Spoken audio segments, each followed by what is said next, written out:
ज़बरदस्त डॉक्टर कंजा जो है हमें यहाँ पे टूट के बता रही हैं आपकी स्किन के लिए, आपकी स्किन को गोरा करने के लिए, फ्रेश करने के लिए, साफ़ करने के लिए। अभी एक और नुस्खा जो है मैं पूछने जा रही थी, मगर उससे पहले मैंने सोचा कि मैं पहले ये पूछूं, आप क्या लगाती हैं? आप क्या मास्क यूज़ करती हैं? आप घर की कौन से ऐसे टोटकों पे अमल करती हैं या नहीं, या फिर आप अपनी डर्माटोलॉजिस्ट की जो आपकी जो रिसर्च है, आपकी ट्रीटमेंट्स है, आप उसके ऊपर बिलीव करती हैं? जल्दी से बताइएगा। सच सच बताऊँ ना? हाँ। अच्छा, सच तो ये है कि फिज़ा आपकी स्किन केयर जो है ना वो बिल्कुल आपकी रूट है। जितनी अच्छी आप स्किन केयर रखेंगे, मतलब आपकी प्रोडक्ट्स जो आपने मॉर्निंग में लगानी है, जो इवनिंग में लगानी है, वो प्रोडक्ट्स कैसी हैं। आप मॉर्निंग में एक अच्छे से सनब्लॉक लगा रहे हैं नहीं, इवनिंग में आप क्लेंजिंग कर रहे हैं या नहीं, और क्लेंजिंग करके आपने रेटिनॉल लगा रहे हैं या पेप्टाइड्स लगा रहे हैं, ये और ये लंबे अरसे तक कर रहे हैं। ये नहीं कि एक दिन किया और बाकी 6 दिन आपने फिर आराम किया, नहीं किया। तो ये जो है ये रूट है, बिल्कुल ये बुनियाद है। जितना आप इसे लॉन्ग टर्म करेंगे उतनी देर तक आप अपनी स्किन को यंग रख सकते हैं। दूसरी चीज़ ये है कि आजकल जो ट्रीटमेंट्स आ चुके हैं, एस्थेटिक ट्रीटमेंट्स, वो बिल्कुल एक बहुत बड़ी हकीकत बन चुकी है। उनसे हम क्या उनसे कोई छुटकारा नहीं है, या वो लेना ही पड़ता है आपको। you just want to say about the lasers and all? Lasers like hydrofacial, हम हाइड्रोफेशियल की बात कर रहे हैं। एवरी मंथ आपको हाइड्रोफेशियल लेना है। आप कौन कौन से लेजर्स? मैं हाइड्रोफेशियल और क्यू स्विच मंथली मस्ट लेती हूँ, और मंथ से भी पहले अगर मुझे लगे कि मेरी ब्राइटनिंग थोड़ी सी कम हो रही है, स्किन का ग्लो कम हो रहा है, तो मैं 3 वीक्स के बाद भी रिपीट कर लेती हूँ। क्यू स्विच क्या काम करता है? क्यू स्विच जो है वो आपके ब्राइटन करता है। अगर आपकी स्किन पे कहीं पिगमेंट आ रहा है तो उसको वहाँ से ख़त्म कर देता है, आपके डार्क सर्कल्स को ख़त्म करता है। अगर बालों का रुआंस है जो कि आपको ब्लैक मास्क दे रहा है, तो उसको ख़त्म कर देता है वहाँ से। ये पीको की तरह ही होता है? पीको या क्यू स्विच एक ही लेजर के 2 डिफरेंट नाम है। अच्छा, आप ये समझ लें। तो ये लेना बहुत ज़रूरी है। एंटी एजिंग भी है, कोलेजन को भी स्टिमुलेट करता है। फिर हाइड्रोफेशियल क्या करते हैं, वो आपकी डीप क्लेंजिंग करता है, क्योंकि हम डेली मेकअप लगा रहे होते हैं, रात को क्लेंजिंग करके सोते भी हैं, लेकिन डीप क्लेंजिंग नहीं हो पाती। तो हाइड्रोफेशियल जो है वो हाइड्रेटिंग है और डीप क्लेंजर है। तो आप समझ लें कि ये मस्ट है कि आप महीने में एक दफ़ा ऐसा कोई प्रोसीजर ज़रूर लें जिससे आपकी स्किन स्टिमुलेट होती रहे और साथ साथ ब्राइटन अप होती है। कोलेजन बूस्टर के लिए कोई चीज़ लेती हैं आप? कोई ऐसे शॉर्ट्स पीती हैं या कुछ लगाती हैं, तो उसके बारे में भी बता दें। अच्छा, शॉर्ट्स पीने पे मैं ज़्यादा बिलीव नहीं करती, क्योंकि कोलेजन से क्या हो रहा है कि मेरे अपने पेशेंट्स में बहुत मैंने देखा है कि कोलेजन चूँकि प्योर प्रोटीन्स होती हैं, तो एक तो वो लो कार्ब डाइट पे होते हैं, ऑलरेडी डाइटिंग कर रहे होते हैं, कार्ब्स नहीं ले रहे होते, और जब इतने हाई प्रोटीन्स आप ले रहे होते हो तो एक्ने एग्रीवेट हो जाती है, स्किन डैमेज होती है, इन्फ्लेमेशन आती है स्किन के ऊपर। तो शॉर्ट्स लेने की बजाय मेरा जो पसंदीदा प्रोसीजर है वो है कि आप माइक्रो नीडलिंग करा लें। एवरी 3 मंथली आप माइक्रो नीडलिंग विद पीआरपी या विदाउट पीआरपी मस्ट कराएं। उससे आपका कोलेजन 400% बूस्ट होता है। ये अब 100%? 400%। अभी ये लेटेस्ट रिसर्च आ रही है कि सिंपल माइक्रो नीडलिंग, जो एक बड़ा सस्ता सा प्रोसीजर है, सिंपल माइक्रो नीडलिंग होती है, वो डर्मापेन से हम करते हैं। अगर वो आप एवरी मंथ कराएं और 3 मंथ्स तक मुसलसल कराएं, तो 6 मंथ्स पे जाके आपका इतना ज़्यादा कोलेजन प्रोड्यूस होता है। और उसमें उन्होंने स्किन के कट्स लेके उसको माइक्रोस्कोप में देखा है बाकायदा, और कोलेजन को काउंट किया है, तो उन्होंने देखा है कि कोलेजन की क्वांटिटी जो है वो बहुत ज़्यादा बढ़ गई। तो ये सबसे ज़्यादा कोलेजन बूस्टिंग। तो माइक्रो नीडलिंग ये सब चीज़ें करवाती हैं? जी बिल्कुल, एवरी 3 मंथ। ठीक है, इसके अलावा क्या करवा सकते हैं? इसके अलावा मेरे ख्याल में इस एज में, जब आप 30s में, इसके अलावा कुछ कराने की ज़रूरत नहीं है आपको।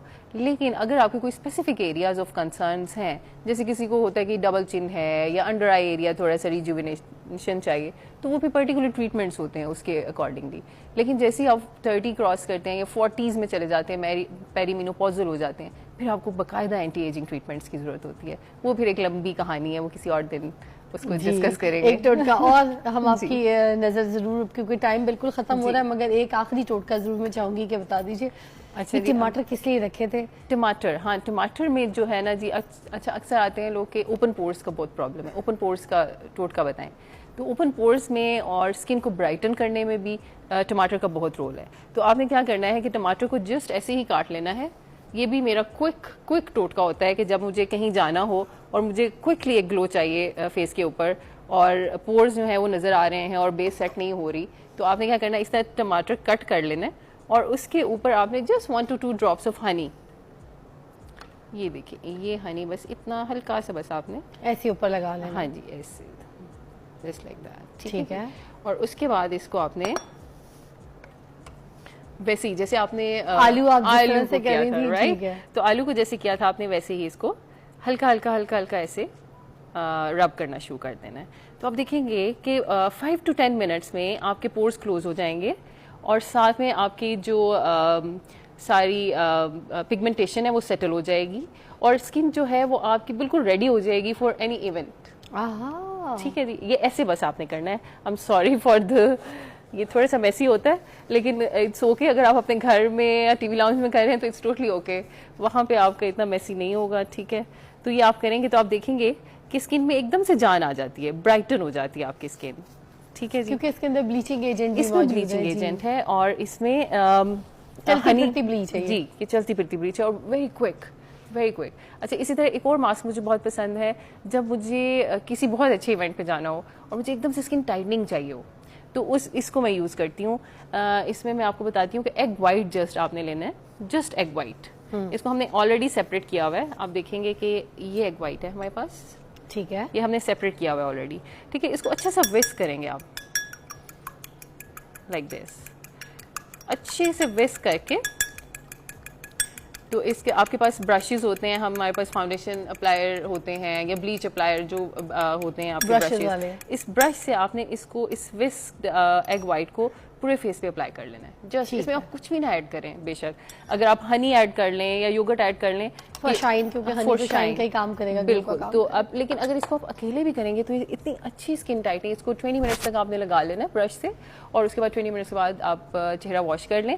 और जैसे अभी हम बात कर रहे थे कि इसे फुली ड्राई मत करें, फुली ड्राई करने से आपके रिंकल्स आएंगे। तो जब जैसे ही आप वॉश करेंगे आप देखेंगे एकदम से स्किन में ऐसे लगता है थ्रेड्स डाल दिए आपने या फिलर कर दिया है, इतनी मजे की ग्लो आती है। लेकिन इट्स टेम्परेरी, बिल्कुल वो 4-5 घंटे की ग्लो होगी और उसके बाद you will be back to normal, again back to normal.